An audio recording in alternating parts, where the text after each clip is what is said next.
ये चैनल केवल मनोरंजन के लिए है। हम किसी भी तरह के अंधश्रद्धा को बढ़ावा नहीं देते। बरसात की एक काली रात थी। गांव के बाहर पुराने श्मशान के पीछे एक टूटा फूटा घर था। लोग कहते थे कि जो भी उस घर में रात बिताता वह कभी पहले जैसा लौटकर नहीं आता। राहुल शहर से अपने गांव आया था। उसे भूत प्रेत पर बिल्कुल विश्वास नहीं था। गांव वालों की बात सुनकर उसने चुनौती स्वीकार कर ली। रात के ठीक 12 बजे वह टॉर्च लेकर उस घर में पहुंच गया। घर के अंदर घना अंधेरा था। टूटी खिड़कियों से हवा की सीटी जैसी आवाज आ रही थी। अचानक ऊपर की मंजिल से किसी के धीरे धीरे चलने की आवाज सुनाई दी। राहुल ने सोचा कि शायद कोई जानवर होगा। वह सीढ़ियां चढ़ने लगा। जैसे ही वह ऊपर पहुंचा, सामने एक पुराना कमरा था। कमरे के बीचों बीच एक लकड़ी की कुर्सी अपने आप हिल रही थी। तभी पीछे से किसी औरत की धीमी आवाज आई, तुम यहाँ क्यों आए हो? राहुल ने पीछे मुड़कर देखा, लेकिन वहाँ कोई नहीं था। उसका दिल तेजी से धड़कने लगा।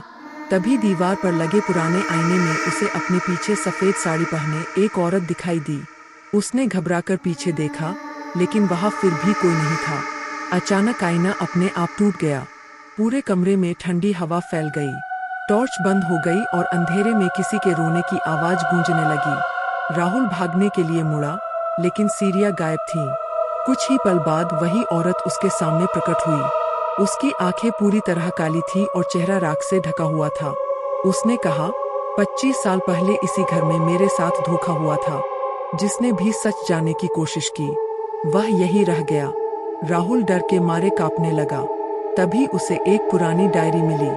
उसमें उस औरत की हत्या की पूरी कहानी लिखी थी। उसने कांपते हाथों से डायरी जोर से पढ़नी शुरू की। जैसे ही आखिरी पंक्ति पढ़ी, घर जोर जोर से हिलने लगा। औरत की आत्मा धीरे धीरे मुस्कुराई और धुएं में बदलकर गायब हो गई। सीढ़ियां फिर से दिखाई देने लगी। राहुल किसी तरह भागकर घर से बाहर निकल आया। अगली सुबह गांव वाले उसके साथ उस घर में गए, लेकिन वहां न कोई डायरी थी, न टूटा हुआ आईना और न ही किसी के होने का कोई निशान।